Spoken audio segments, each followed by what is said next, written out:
งานถึง2 เมตรเอาไปได้ เห็ดยังพ่อใหญ่พรโอ้ยเอาอ้อนโพดบ่จัก ได้แล้วทำมี พอดีบ่ชวนลุงพรมาเก็บผักบุ้งแก้วแล้วพี่น้องขึ้นไปกินกับตำบักหุ่งก่อนถ้าได้ไล่ก็สิใช้เพอนั่นแหละเด็ดให้มันแตกยอดไม้พี่น้องเราปลูกใช้หน้าเขาเราสบายดีรอบเที่ยงจ้ะพี่น้องกลับมาแต่เอาซื้อเครื่องซื้อของเลยจ้ะดำที่เนาะสบายดีพี่น้อง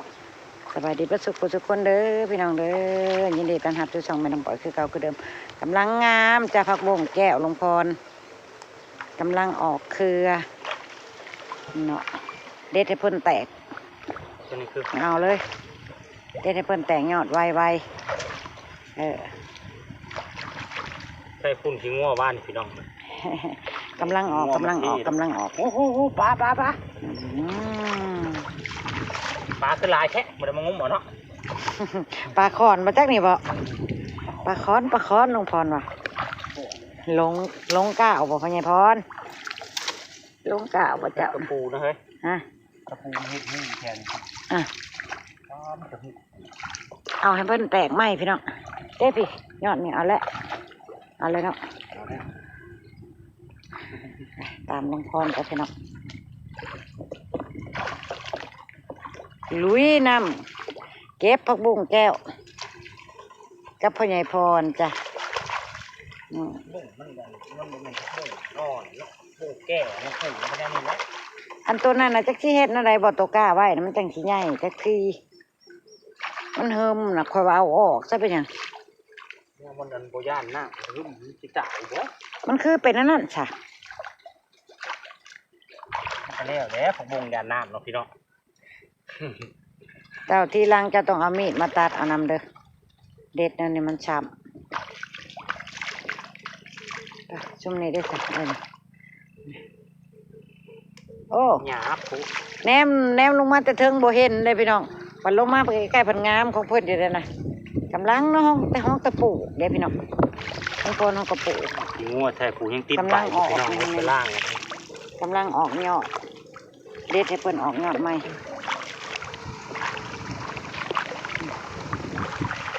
งัวห่อใบมันอยู่ยามันไปล้างไหมไปล้างดีๆเปิดน้ำล้าง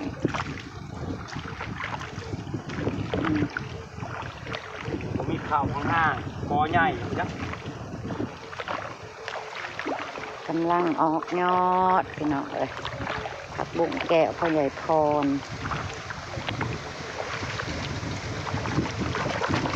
งามดี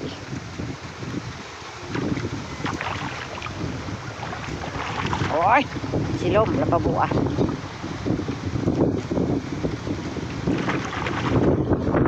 เอาจวดมาปลูกเราลายเติมเด้แต่ก็ได้ร้ายเห็นแหละแนมลงมาบ่เห็นยังไงมันย่างลงมาบ่เห็นยืนแนมอยู่ข้างหน้าบ่เห็นว่าเป็นผักบุ้งแล้วพี่น้องต้องลงมาใกล้ๆเพิ่นโอ้ยลมพัดกับสิปิวแหละผัวนะพี่น้องเอ้ยพังในเตียงลมนะธรรมชาติพี่น้อง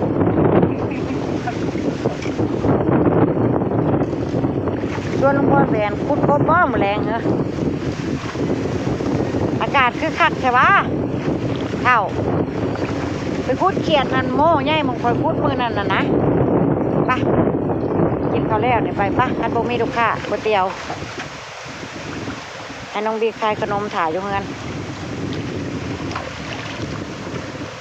แจ้งว่าได้ปิ้งกินกับตำมะฮุ่งอยู่ไปจังน้องพี่น้องคักอยู่ได้เด็ดโลดให้เพิ่นแตกไม้เด็ดสั้นๆเนาะเพราะว่าเพิ่นบ่แตกเลยนี่เพิ่นเลี้ยงต้นเลี้ยงดอกเพิ่นเลยถ้าต้องเด็ดนำปลูกนี้ยังก็ต้องเด็ดเพิ่นแตกไว้ป่าเลยนี่เลยขี่ป่าเลยนี่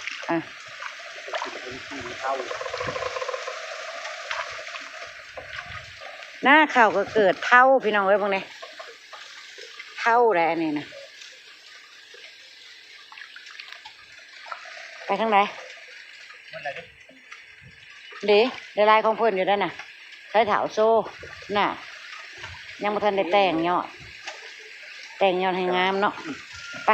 พี่น้องกำลังเริ่มเฮ้ย ตอนยัง ไปเอาแร่ดิบบัดนี้ แร่ดิ อ่ะสิไปลองตำมะฮุ่งกินเบิ้งพี่น้องสิลองตำมะฮุ่งกินเที่ยง แล้วก็สิเอาแร่ดิบไปกลับไปแก้มเบิ้งเนาะไปพี่น้องเบิ้งปลาบัวเคาะขยงขยงขึ้นไปคั้นหน้าก่อนให้หน้าก่อน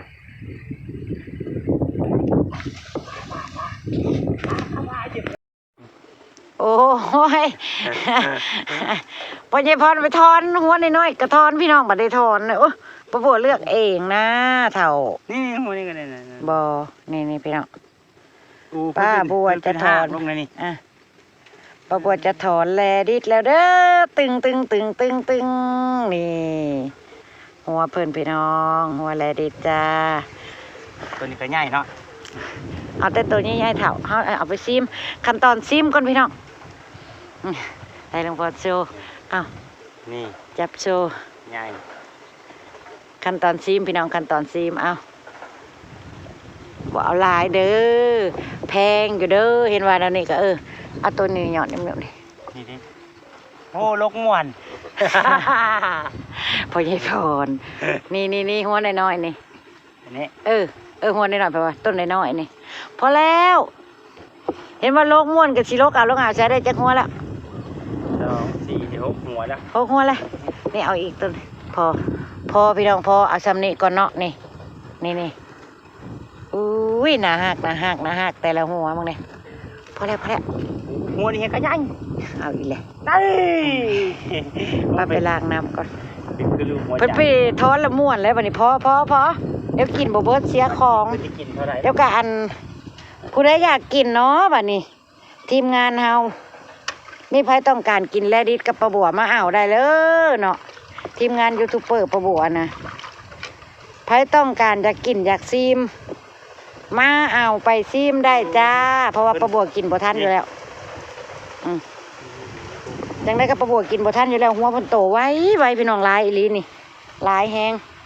แดงหุ่งอยู่หัวเพิ่นนั่นน่ะวัน2 วันนี่ผู้ใดอยากกินแลดิดมาเอากับปลาบัวไปกินได้เด้อจ้าพี่น้องให้น้องพอละละมาโชว์ก่อนจับใบขึ้นเท้าจับใบย้อนลงจังโชว์เห็นเฮ็ดคือจุกผักบัวผักเทียมนี่เด้เท้า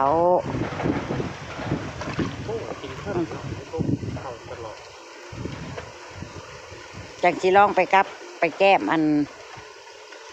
นนั้นเบิ่งก่อนตำบักหุ่งพิธีพิธันหลวงพ่อเราเฮ็ดพี่น้องไปแลดิดแล้วนานแลดิดพ่อใหญ่พร คืออยู่ในคลิปก็จะถ่าย คืออะไรได้เห็นแต่ในคลิปก็เจ้าโอ้ยอยากชิมเด้มันคืองามแท้เด้ปลาบัวนะพี่น้อง นี่กินกับมือนี่ สิได้ชิมกับมือนี่ล่ะปลาบัวกับลุงพร โอ้ยแกตีลุงพรจ้ะวะ ไปนะผักบุ้งก็ได้แล้วแลดิดก็ได้แล้วเหลือแต่ขึ้นไปตำมักหุ่งจ้ะพี่น้องนี่ โอ้สีคืองามจัง โอ้ยสวยเลย แต่พ่อเราเป็นเด็กเอามัน ผักบุ้งแก้วก็ได้แล้วไปพี่น้องไปขึ้นไปตำมักหุ่งกินแซ่บๆจักบาทเบิ่งดูแกล้มแลดิดเบิ่งดูโอ้ยตำมักหุ่งพี่น้องตำมักหุ่งขั้นตอนตำมักหุ่งแล้วจ้ะ ได้มาแล้วแล้วอยากกินกะจิมาตำมักหุ่งแล้วจ้ะบัดนี้กับแก้มเพิ่นลองเบิ่งพี่น้องว่าสิแซ่บสมคำลำลือบ่นี่แลดิดล้างมาแล้วเรียบร้อยคือสีโคโลแท้ลูกได้อยู่บ่ลูกโอเคจ้ะมาพี่น้องมาแซ่บๆกับปลาบัวน้องบิ๊กมื้อนี้ครั้งแรกที่ซิมแลดิดเด้อกับตำบักหุ่งเด้อพี่น้องเด้อแซ่บสมคำล่ำลือบ่ส้มปลาบัวอยากบ่ แต่ว่าโอ้ยสีเพิ่นเนาะสุดยอดสีแลดิดจ้ะสวยงามมากๆพี่น้องเลยแซ่บแล้วตำบักหุ่งก็ได้มา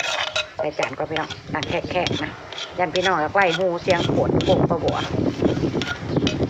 ดังแค่พี่น้องมาโอ้ตับมาหุ่มปลาบัวกระจวดจากผัดบึ้มหลดนะสีสันเพิ่น พวกพี่น้องเป็นตะแซ่บน้ำปลาบัวบ่ละมาเด้อมาเด้อปลาเจ็บอย่างนี้นะบ่กินบ่ละ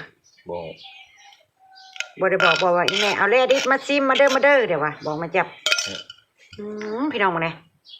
เข้ากันดีคักแล้วเนาะกับอันนี้เนาะ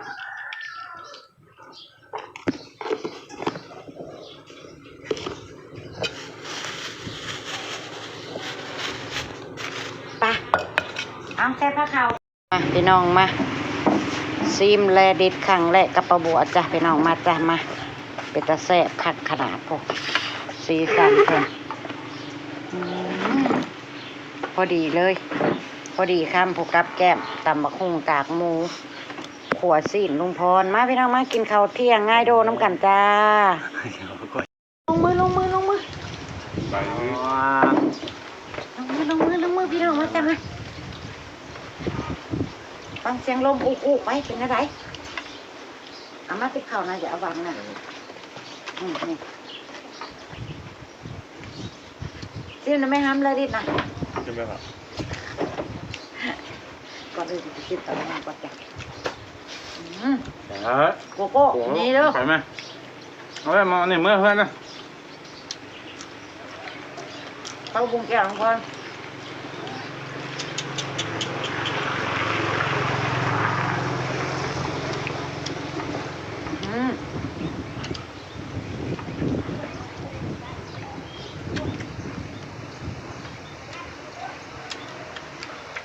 คือบอกมันสบายแล้วจับการเป็นเอา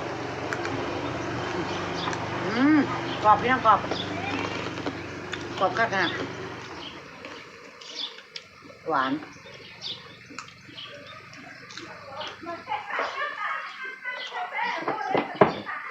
รสชาติเปิ้ลคิดว่าดิฉันทายารสชาติเปิ้ลมาได้แหละ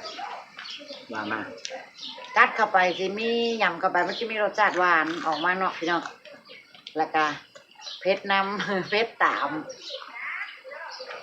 มีแง่ดังนิดโอ้ยจะอธิบายแบบได้แต่ก็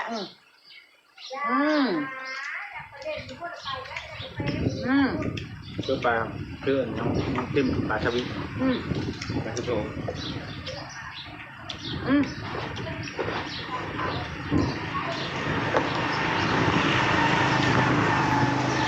คือว่าโอเคเนาะเบื้องว่าจะลองหัวใหญ่ลงไปบ่ลองลงหวานนิดกรอบแล้วก็ยังบอกว่าอะไรมีเผ็ดนิดมีหินตามหน่อยแง่ดังเย็ดอะไรทำอะไรเป็นวัดให้กินเนี่ยช่วงว่า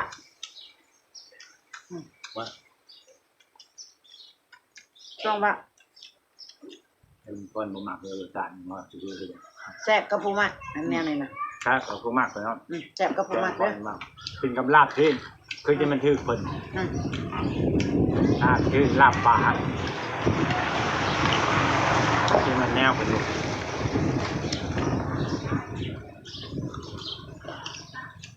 ขึ้นกับปูมักนะจืดน่ะเรื่องสมองแรงว่ะไปกินวาซาบิได้หรือกินได้จะไผ่เนาะไผ่มากรสชาติวาซาบิเนาะประมาณนั้น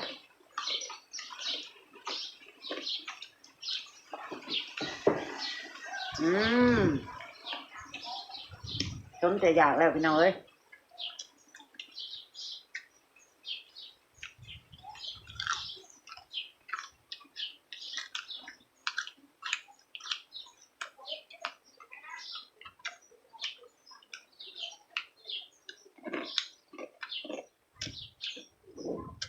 แบบต้นน้อยๆเป็นหัวบักใหญ่ๆเนาะต้นใหญ่ๆครับท่านมีหัวเป็นงามโพดมาจ้ะต้นน้อยๆน่ะใบทองใบเป็นหัวบักใหญ่ๆนี่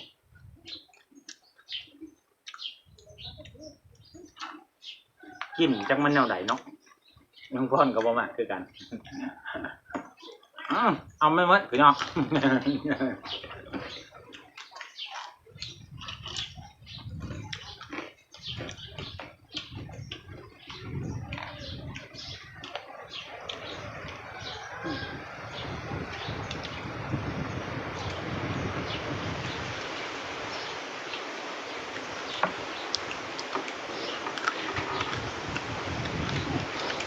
ซ่บกับผมอ่ะ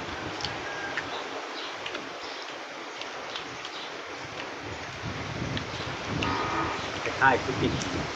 มันคือใช่ที่โหลดพี่น้องเลย พี่ชายรสชาติเนื้อหัวเดี่ยว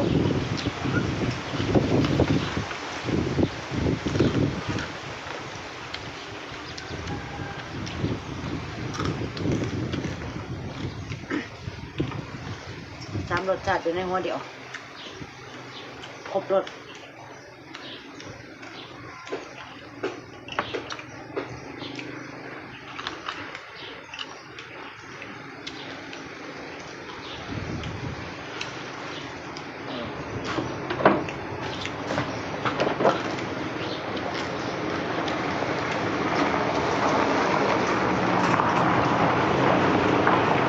ก็บอกคนเดียวก่อน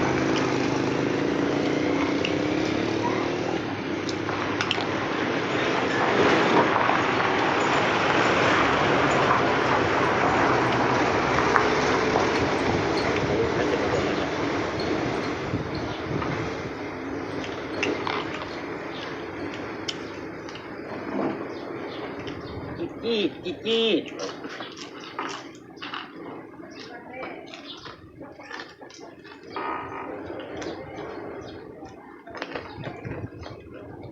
เรื่องประกอบก่อนนะ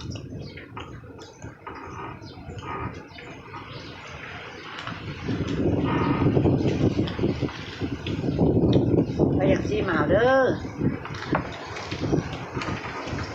ได้ยินแล้ว ก็ดีซีมา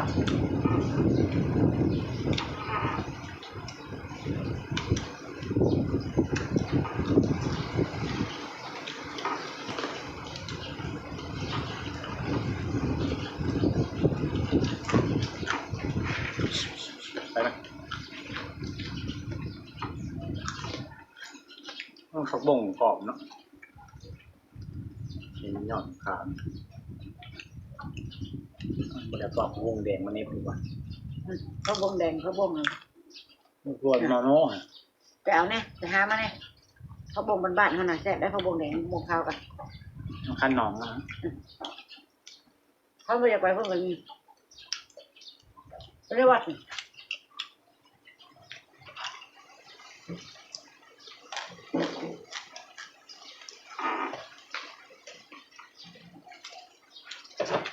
เมาของหวานคือเบา เรื่องของขึ้น ปลูกแล้วฝาไปขึ้นไว้น้องบีกว่าปลูกกันได้มันเอาไล่เครือแต่เก่ามาจะเครือเก่าไปขึ้นบอกเนี่ยพ่อเนี่ยพ่อท้องหันลูกไปเอามาปลูกแล้วเราไปขึ้นน้องบีกว่าเอาคลองอยู่วัดมาบัวบอกให้ไปเอาพักบุ้งไทยอยู่วัดพักบุ้งกันแดงพักบุ้งพื้นบ้านเขา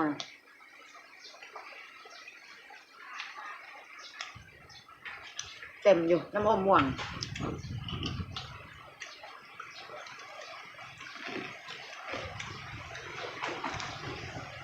หมูกระน้ำมา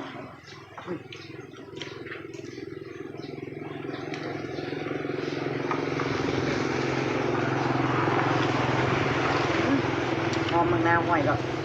ดูมะนาว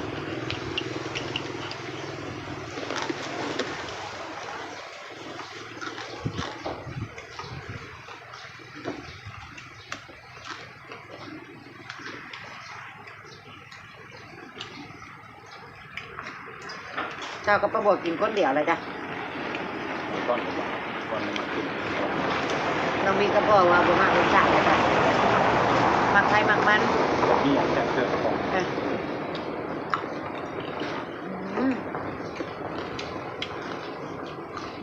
เจ้าเพิ่นกรอบขนาด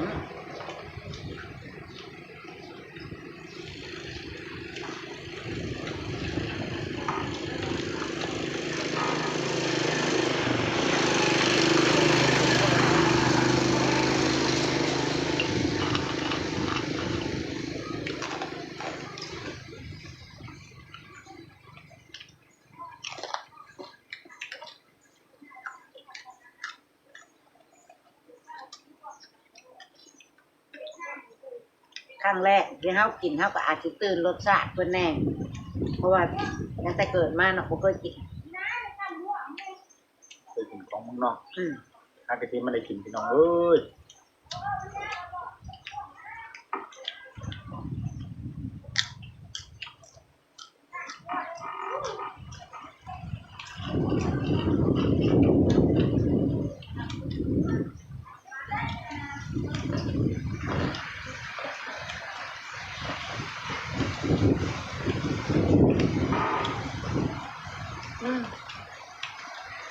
ล่มเลยเนาะล่มมาเย็นๆเลยพี่น้องเลย ต้มแห้ง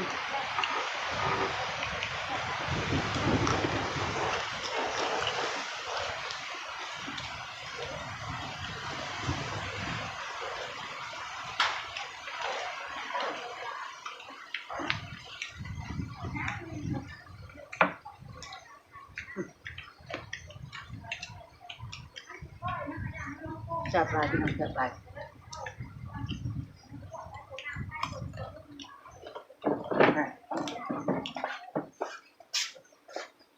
ถอยอีกแล้วตาย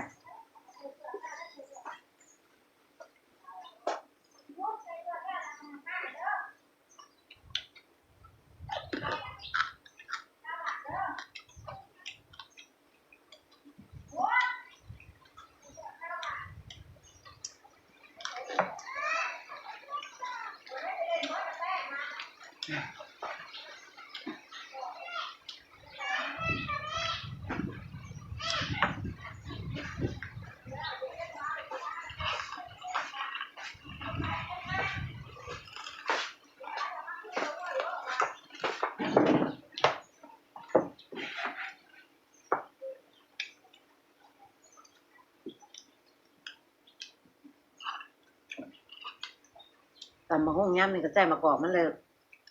เปรี้ยวๆหวานๆหอมมะกอกมันแซ่บๆเด้อพี่น้อง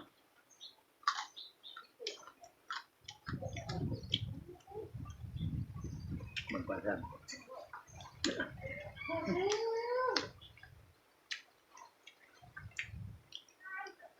คลิปนี้ก็ยาวพอสมควรแล้วจ้ะพี่น้องก็บอกกับจำลาพระจากละจ้าเดี๋ยวพาบรรยากาศกินข้าวสามพ่อแม่ลูกไว้จำนี่ละจ้าพี่น้องเดี๋ยวผมมากินน้ำห้องนอนลาพระจากแล้วพบกันคลิปหน้าจ้าสบายดีพี่น้อง น้อง มาเฮ้ยมา